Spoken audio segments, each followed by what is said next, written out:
కోడిపిల్లల నుంచి పెద్దవాటి వరకి గూడా ఎక్కువగా మనల్ని ఇబ్బంది పెట్టే కామన్ ప్రాబ్లమ్స్‌లో కాళ్ళపొట్లనేది ఒకటి. ఈ కాళ్ళపొట్లు రావడానికి చాలా రీజన్స్ ఉన్నాయి. దాంట్లో ఒకటి మనం పెట్టేటువంటి మేతల కారణంగా వచ్చే ప్రాబ్లమ్. వాతం అనేది రావటానికి మనం పెట్టేటువంటి మేతలు ఒక కారణం. అది ఎట్లా అంటే గంట్లు. గంట్లని అంటూ ఉంటారు, సజ్జలని అంటూ ఉంటారు గదా! వీటికి సహజంగా అధిక వాతాన్ని కలిగించే గుణం ఉంటది. సో, దీనివల్ల వాతం వస్తది. వాతం కారణంగా జాయింట్ పెయిన్స్ వస్తాయి. దాన్నే మనం కాళ్ళపట్లు అంటాం. అండ్ మరొకటి మనం పెట్టేటువంటి over protein food. Over protein food వల్ల బాడీలో యూరిక్ యాసిడ్ ఫార్మ్ అవుతది. దానివల్ల జాయింట్ పెయిన్స్ ఒస్తాయి. ఆ జాయింట్ పెయిన్స్ వల్లే మనం కాళ్ళపట్లు అంటాం. ఈ రెండిట్లో ఏ కారణంగా గాని ఒకవేళ వాతం పట్లున్నప్పుడు, వాతం నొప్పులున్నప్పుడు లేకుంటే లైట్‌గా కనిపించినా దానికి బాడీ పెయిన్స్, వర్షం పడిందనుకో ఒకవేళ ఆ 3, 4 రోజుల్లో అటు ఇటుగా ఏమన్నా వర్షం పడి, చల్లటి గాలి వీచడం, లేకపోతే తడి నేల మీద కోళ్ళు తిరగటం జరిగింది అంటే, ఇక కోడి పూర్తిగా నొప్పులెక్కువైపోతాయి. కొన్ని కొన్ని సార్లు లెగిచి నిలబడలేనటువంటి స్థితికెళ్తది.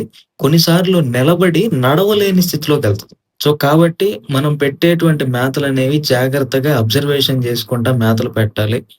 అండ్ పెట్టే మేతల్లో ఏవేవి ఎన్ని పాళ్ళు కలపాలి అనేది అది ఎవరి ఎక్స్‌పీరియన్స్ వాళ్ళకుంటది.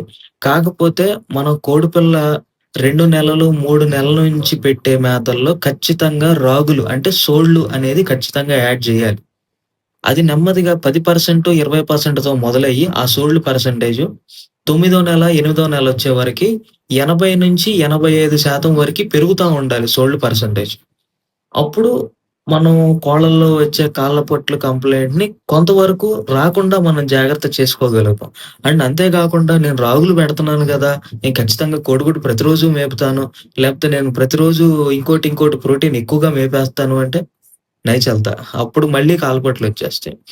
సో, ఎప్పుడైనా గానీ కోడి అనే దానికి మనం 2 నెలలైనా, 3 నెలలైనా, 5 నెలలైనా, 6 నెలలైనా కోడి ఫ్రీ రేంజ్‌లో తిరుగుతూ దానికి బ్యాలెన్స్‌డ్ డైట్ మనం ఇచ్చుకోగలిగితే మనకి కోళ్ళల్లో కాళ్ళపొట్ల సమస్య మనం అధిగమించొచ్చు. ఇలాంటి మరికొంత ఇన్ఫర్మేషన్ తెలుసుకోవాలనుకున్నా, లేదా మీ కోళ్ళకేదన్నా అనారోగ్య సమస్యలొచ్చినప్పుడు ట్రీట్‌మెంట్ కోసం కాంటాక్ట్ అవ్వాలి అనుకుంటే డిస్‌ప్లేలో ఉన్న నంబర్ ద్వారా కాంటాక్ట్ అవ్వచ్చు. వీడియో నచ్చితే లైక్ చేయండి, షేర్ జేయండి.